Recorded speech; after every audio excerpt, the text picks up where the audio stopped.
Escaping financial dependence does not begin with making more money. It begins with seeing who owns your next decision. Most men think a raise will make them free. But if your rent, debt, car payment, habits, and emergencies consume every dollar before it reaches your control, your income is not power. It is a leash with better decoration. That is the mechanism most men miss. Dependence hides inside fixed costs, weak reserves, and one source of income. So when your employer pressures you, your family guilt trips you, or life hits you with one unexpected bill, you do not respond from principle. You respond from panic. But the answer is not to become cheap, bitter, or obsessed with hoarding. The answer is to build distance. Know your survival number, lower your chains, build cash, kill debt, raise your value, create a second engine. Because money management is not about looking rich, it is about becoming difficult to control. But here is the question most men never ask. Why can two men earn the same income, live in the same city, work under the same pressure, and one becomes freer every year while the other becomes more trapped? One man gets a raise and upgrades his cage. He gets the better apartment, the louder car, the dinners that prove he is no longer the man people doubted. He does not buy freedom. He buys a more expensive identity to maintain. The other man gets the same raise and buys distance. He lowers the gap between survival and income. He builds cash. He removes debt. He creates proof. He uses money to reduce the number of people who can pressure him. Same city, same income, same pressure, different structure. One becomes freer. The other becomes more expensive to maintain. That is the mechanism. The difference is not intelligence. It is not motivation. It is not even income. The difference is structure. Machiavelli wrote in The Prince that all armed prophets have conquered and the unarmed ones have been destroyed. He was speaking about political power, but the law applies brutally to money. A man without cash, savings, skills, alternatives, and control over his expenses is an unarmed prophet. He may have ambition. He may have vision. He may have pain. He may believe he was built for more. But when pressure comes, he has no weapons. That is why most men do not escape financial dependence. They dream like kings. But they manage money like servants. The price is not just being broke. The price is obedience.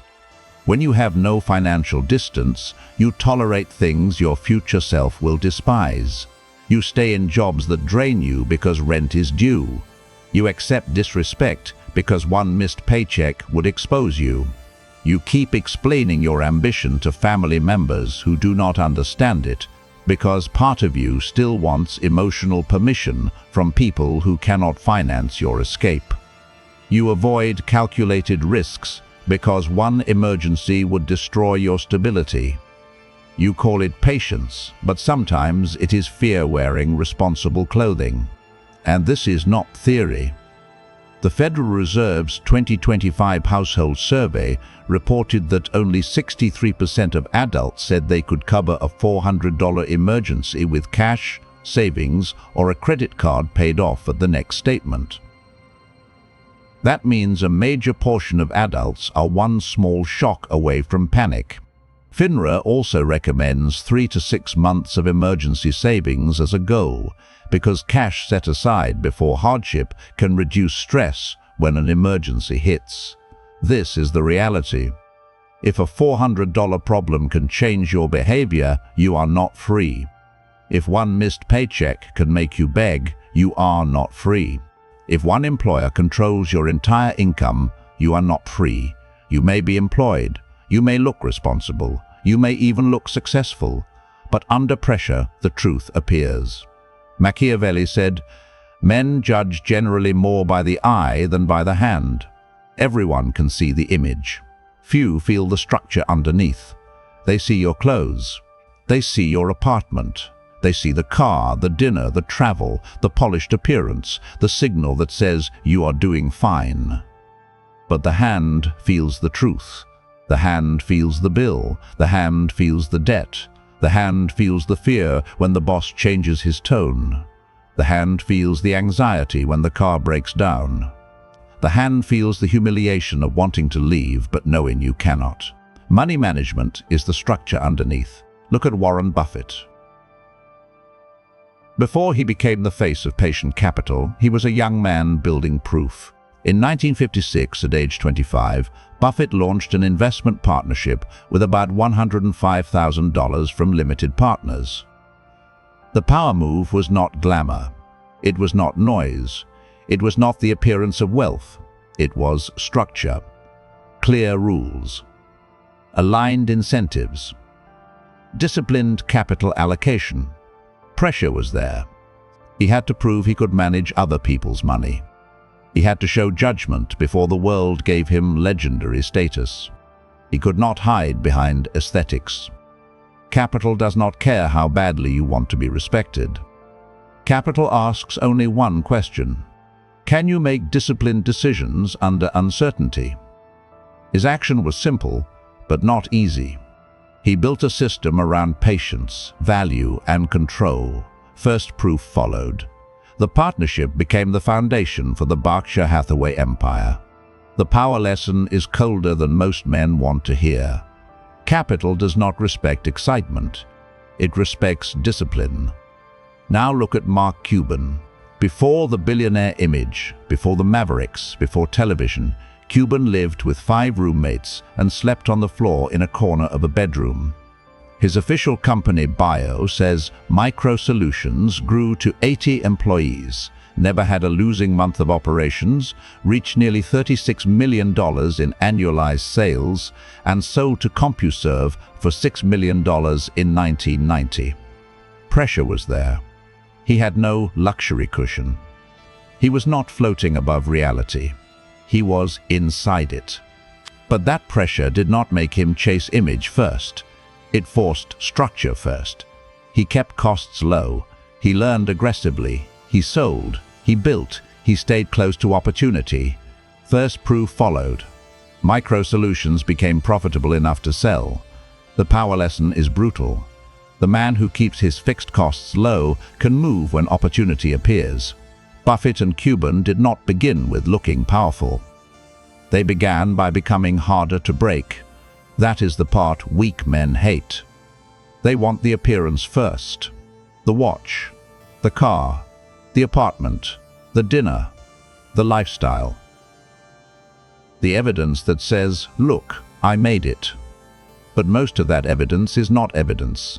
It is theater paid for with future anxiety. Power does not begin with display. Power begins when your private structure becomes stronger than your public image. So here are the 7 laws, not theories, laws. Law 1, know your dependence number.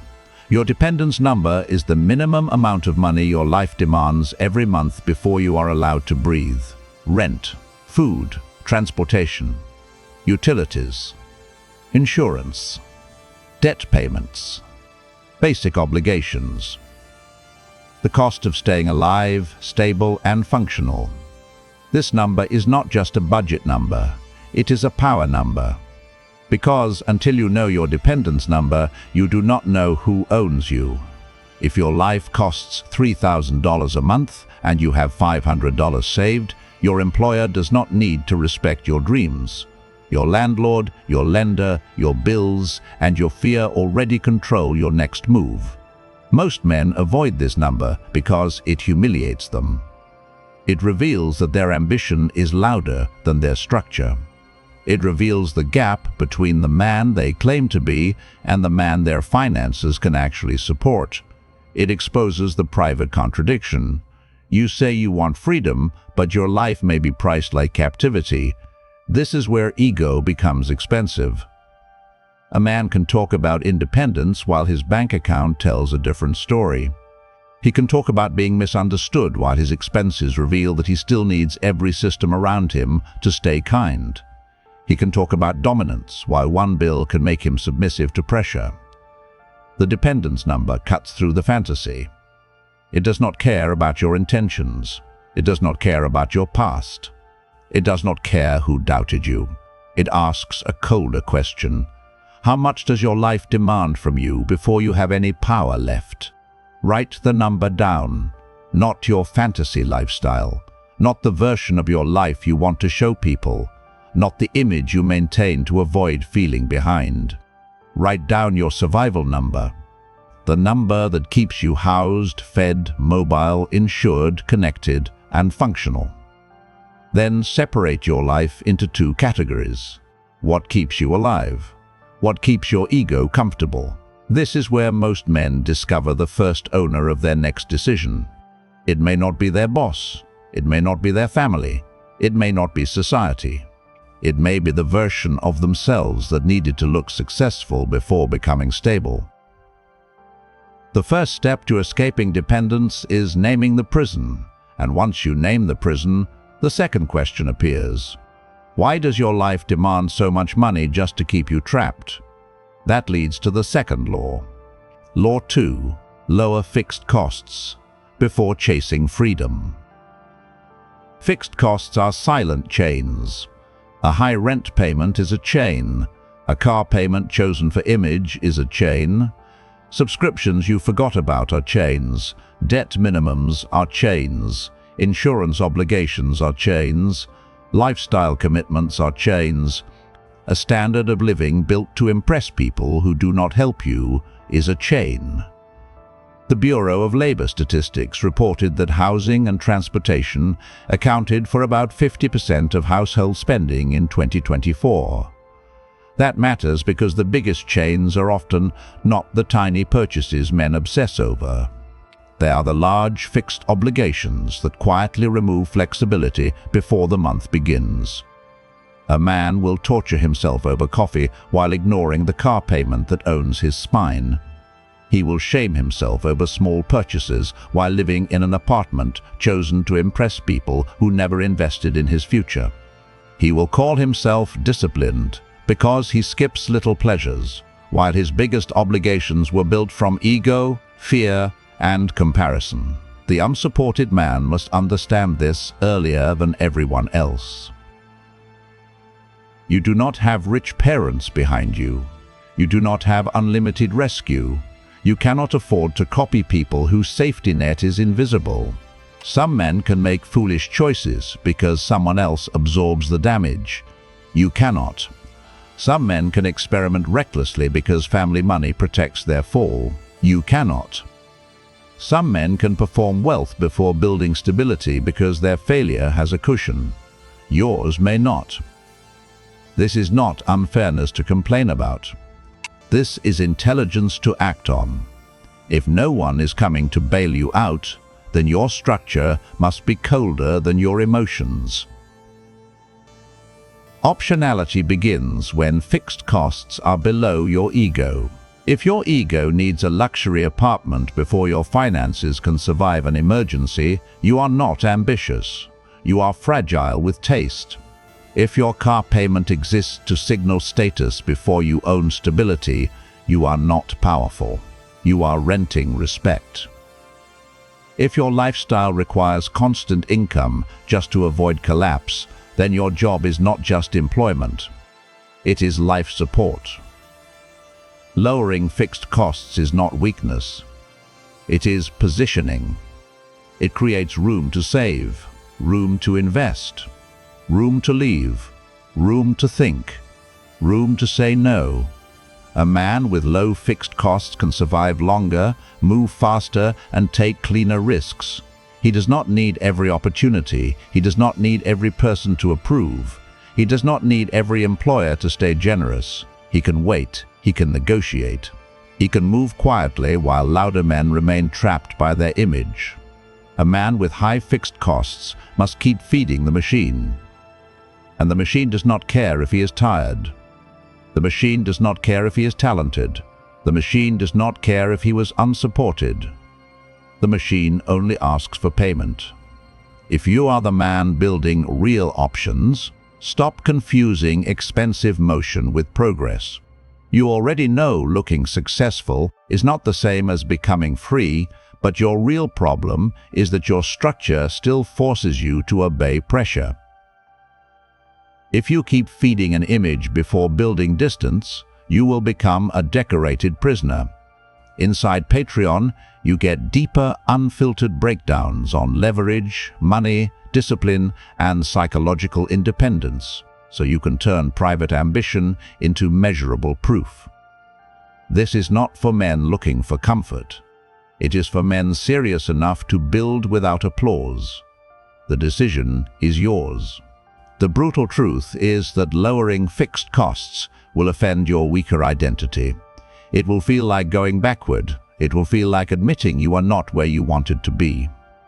But sometimes the retreat from image is the advance toward power. A smaller apartment can be a weapon. A cheaper car can be a weapon. Fewer obligations can be a weapon. Simpler living can be a weapon. Not because poverty is noble. Poverty is not noble. Struggle is not automatically deep. Suffering does not make you superior. But controlled simplicity creates maneuverability. And maneuverability is power. The goal is not to live small forever. The goal is to stop letting fixed costs decide how much courage you are allowed to have.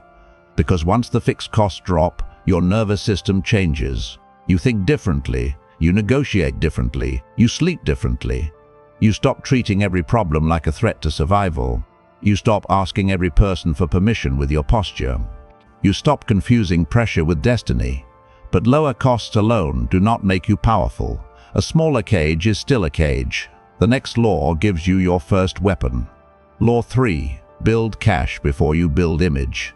Cash is boring until life becomes violent. Not physically violent, financially violent.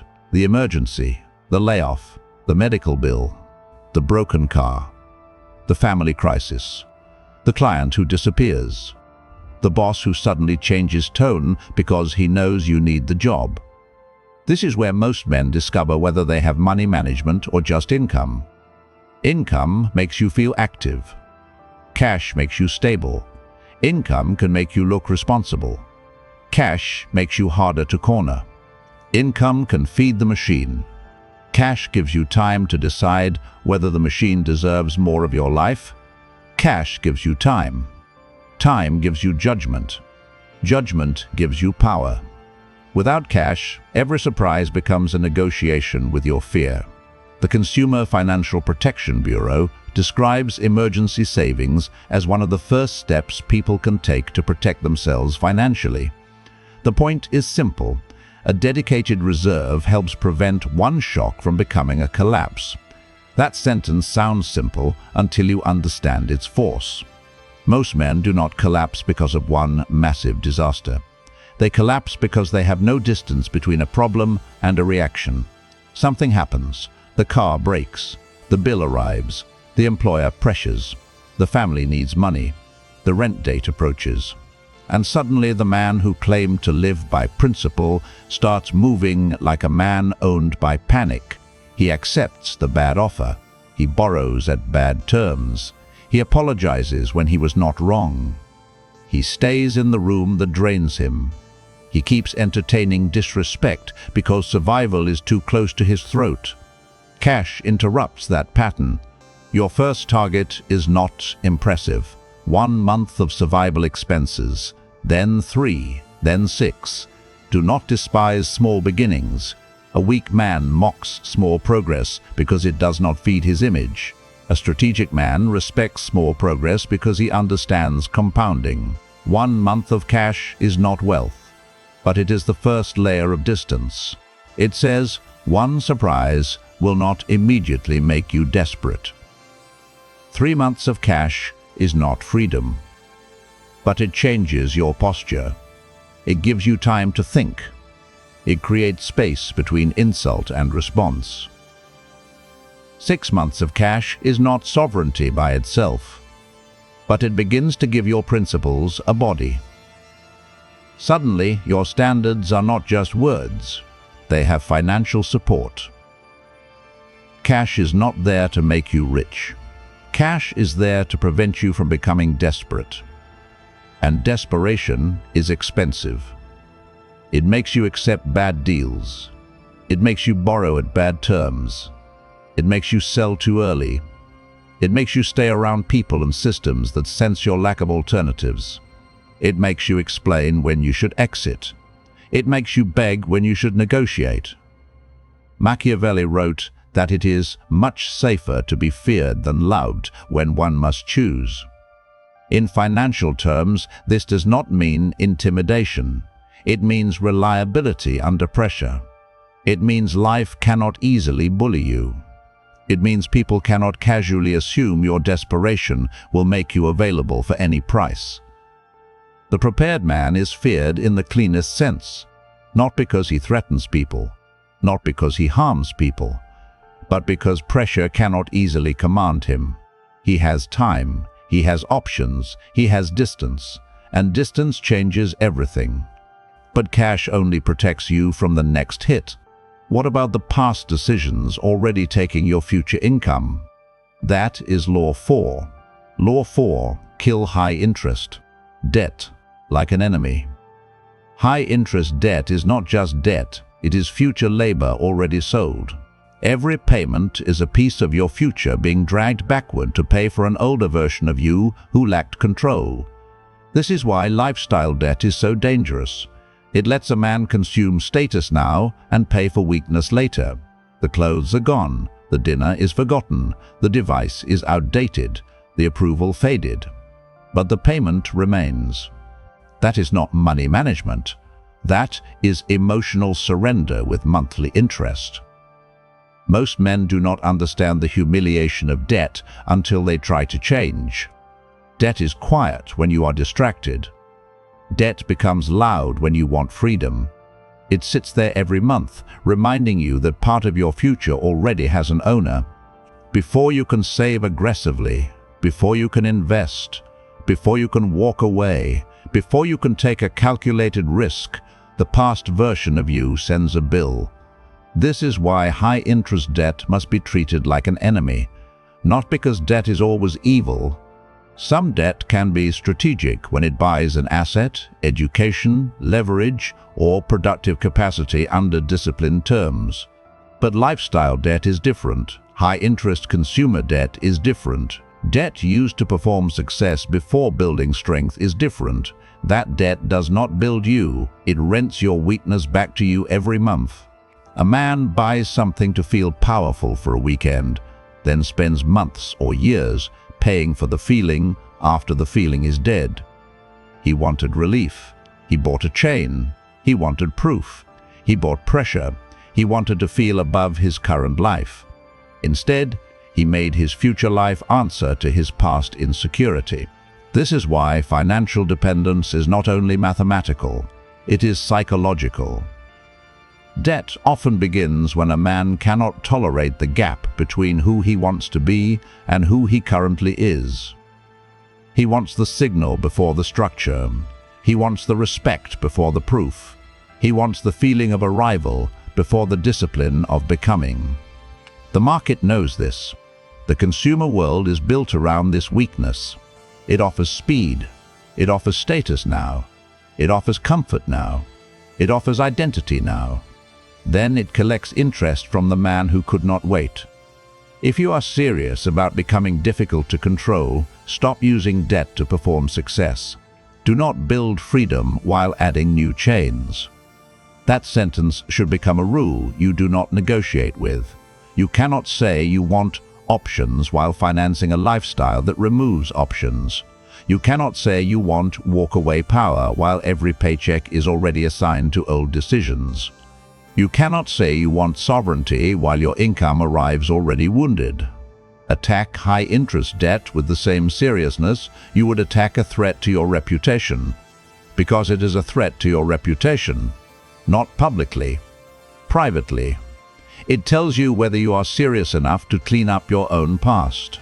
There are two common methods. The avalanche method means you pay the highest interest debt first.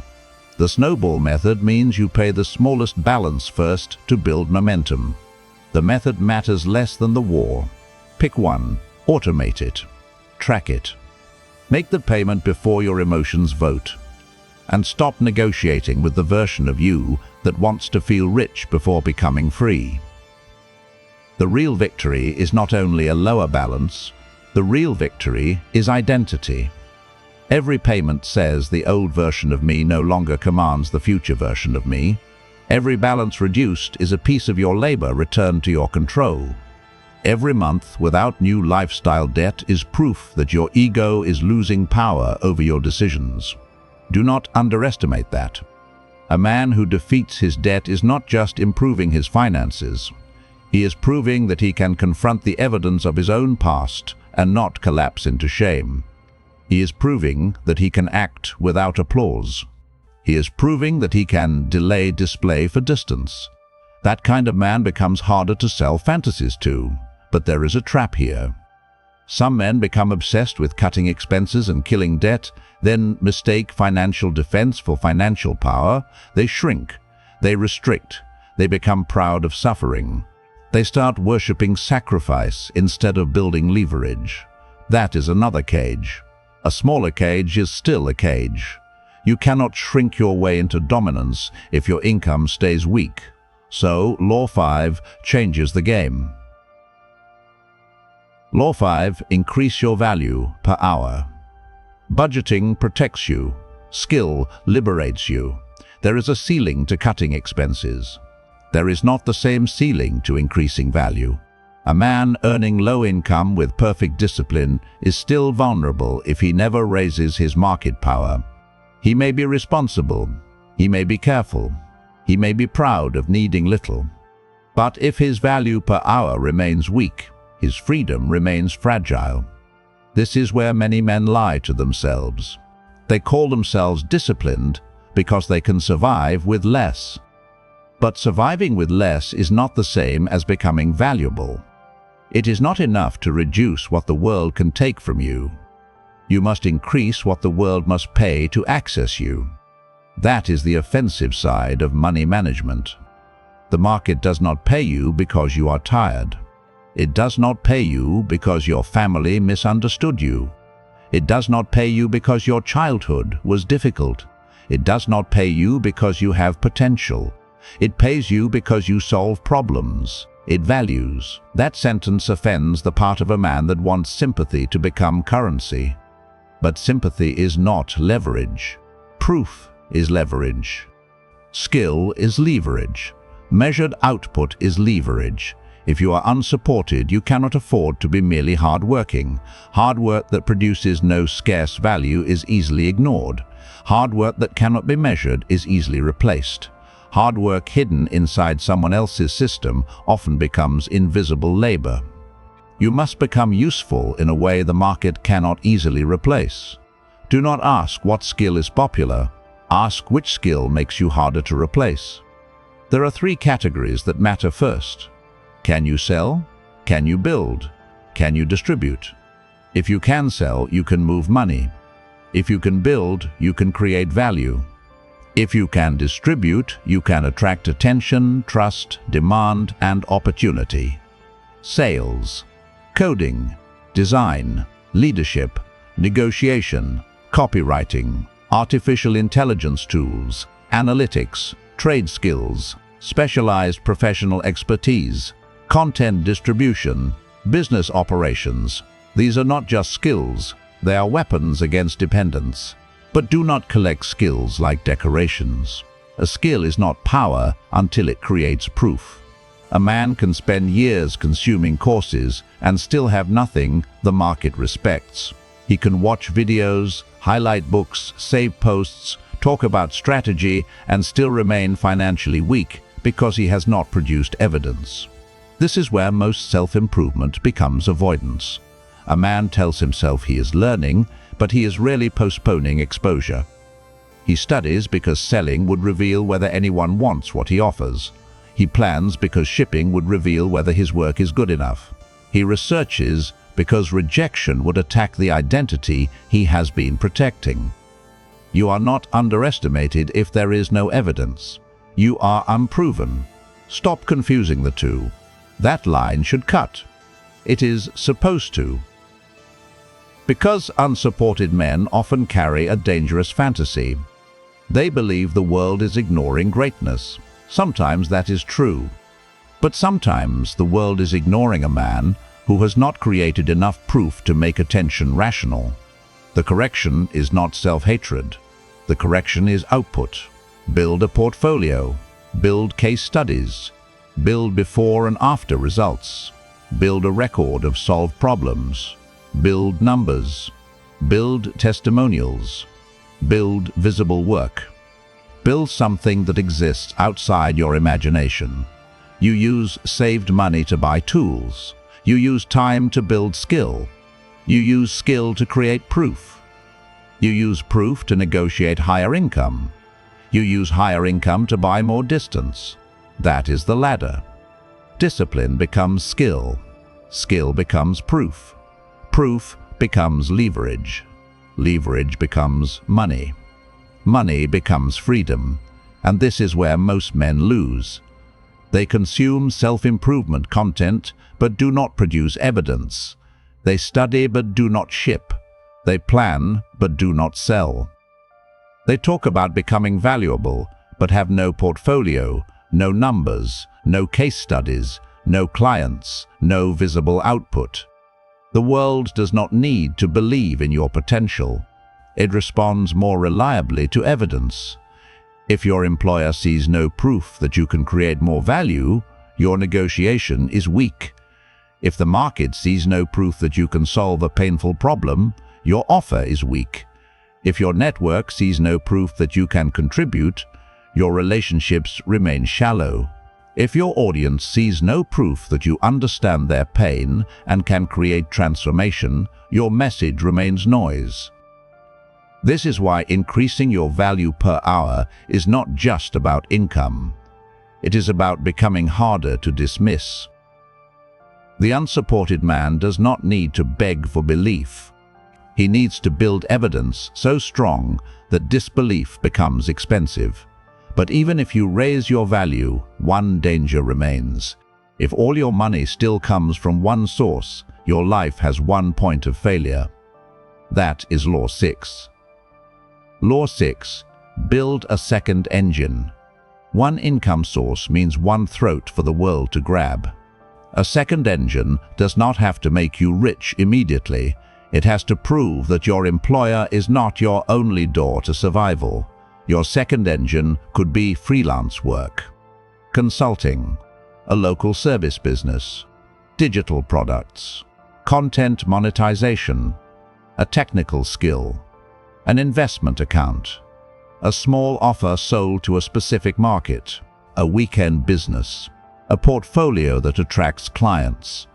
But the second engine must be real, not a fantasy, not a slogan, not a secret dream you protect because you are afraid to test it.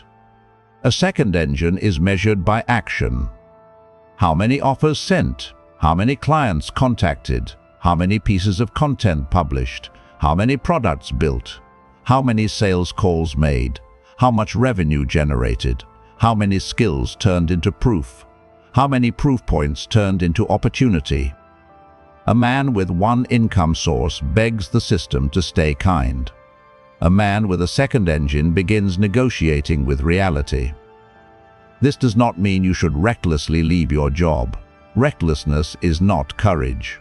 Many men destroy themselves because they confuse emotional exhaustion with strategic timing.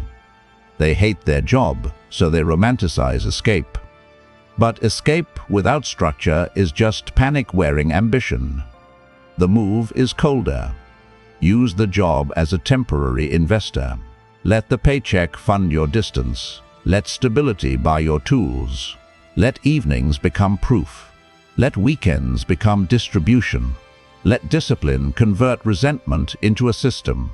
Do not merely hate the cage, build the door. Jeff Bezos understood this differently. In 1994, while working in finance, he saw the rise of the internet and left to build what became Amazon. In his own statement to the United States House Judiciary Committee, Bezos said the idea was an online bookstore with millions of titles, something impossible in the physical world. The pressure was clear. He was leaving a prestigious path. That is not the same as quitting from weakness. He was not escaping responsibility. He was moving toward a scalable system. The action was clear. He chose a system, not a better title. First proof followed. Amazon began as an online bookstore before expanding into one of the world's dominant companies. The power lesson is this. The second engine begins when you stop asking only "who will pay me" and start asking "what system can I build?" That question separates employees from operators. An employee with no second engine is always asking the world to choose him, promote me, approve me, notice me, pay me more, keep me safe, treat me fairly. An operator asks a different question. What can I build that creates demand without needing permission from one gatekeeper? That does not mean every man must build Amazon. Do not use extreme examples as excuses to do nothing. The lesson is not size. The lesson is mechanism. Bezos saw a structural shift and built a system around it. Buffett built rules and capital allocation. Cuban kept costs low, sold, learned, and built micro-solutions into a company that could be sold. The pattern is not luck. The pattern is structure. Your second engine may begin with one client, one offer, one local service, one weekend skill, one newsletter, one small product, one technical ability, one content channel, one investment habit, one consulting relationship, one proof asset that did not exist before. Small does not mean weak. Small means early. A man who disrespects small beginnings usually worships image more than power. He wants the empire before the first sale. He wants status before evidence. He wants applause before repetition. That is why he stays trapped. Build the second engine quietly enough that ego does not corrupt it, but consistently enough that reality must respond. And understand this. The first dollars from a second engine are psychologically more important than financially impressive. They prove that money can reach you through another door. They prove that your value can travel outside one employer. They prove that your identity is not fully contained inside one title. That proof changes a man. He walks differently, not arrogantly, more calmly. He stops needing the system to love him. He still performs. He still works. He still honors responsibility. But inwardly, something has shifted. He is no longer owned by one source. If you are the right man for this channel, stop mistaking consumption for preparation. You already know that another motivational video will not free you, but your real problem is that your ambition still lacks a system. If you keep collecting ideas without building proof, you will stay intelligent, informed, and trapped. Inside Patreon, you get deeper, unfiltered teachings on money, leverage, power, discipline, and self-command, so you can turn private ambition into structure, proof, and options. This is not for spectators. It is for men who are done waiting to be chosen. The decision is yours. But even two incomes can be wasted if the man still lacks the final law. Because the true test is not how much money you make. It is what money allows you to refuse. Law 7. Turn money into walk-away power. This is the final law. The final test of money management is not your net worth screenshot. It is whether you can say no. No to disrespect. No to bad work. No to emotional pressure. No to family guilt disguised as concern. No to lifestyle traps. No to people who only respect you when you are useful. No to opportunities that pay your account but destroy your self-command. Walk-away power is the highest form of practical money management. Because money is not power when it only buys things. Money becomes power when it buys distance. Distance from panic. Distance from weak offers. Distance from bad environments. Distance from dependence. Distance from the version of yourself who needed permission. This is where money management becomes philosophical, not soft philosophy. Practical philosophy. The kind that changes behavior under pressure. Any man can talk about values when nothing is at stake. Any man can claim standards when he does not have to pay for them. Any man can say he wants freedom while secretly hoping the world never tests him. But money reveals whether your standards have structure. If you cannot afford to leave, your no is weak. If you cannot survive a few months of pressure, your principles are negotiable. If one employer owns your entire income, then part of your identity is rented. If your family can control your choices through financial guilt, then your independence is not complete. If your lifestyle requires constant approval from your paycheck, then your freedom is decorative. Walk away. Power is not arrogance. It is not irresponsibility. It is not burning bridges to feel strong. It is not rejecting every person who challenges you. It is not childish rebellion. Walk away. Power is calm refusal. It is the ability to leave what insults your future. It is the ability to reject offers that make you rich in money and poor in self-respect. It is the ability to disappoint people whose approval was never meant to guide your life. It is the ability to say, I can survive without this, therefore I can judge it clearly. That is financial sovereignty. This is where the unsupported man becomes dangerous in the cleanest sense. Not dangerous because he harms people. Not dangerous because he becomes cruel. Not dangerous because he hates the world. Dangerous because he is no longer easy to corner. He does not need applause. He does not need rescue. He does not need every opportunity. He does not need every person to understand. He has built enough structure to move from principle instead of panic. This is the man who stops explaining himself to people who benefit from his confusion. This is the man who stops overvaluing invitations from rooms where he has no leverage. This is the man who stops performing success for people who would not help him survive failure. This is the man who stops calling dependence loyalty. And this is the man who finally understands what money management was for. Not luxury, not applause, not the illusion of status. Options, freedom, self-command, the ability to walk away without begging pressure to become gentle.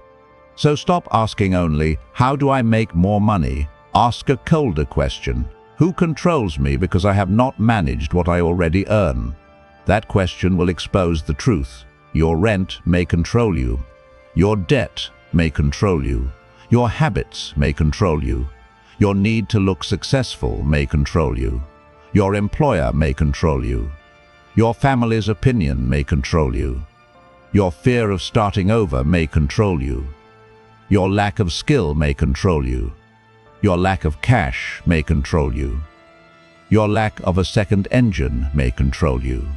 Your addiction to being seen as successful may control you more than poverty itself. And once you see the owner of your next decision, you can begin removing him. One law at a time. Know your dependence number.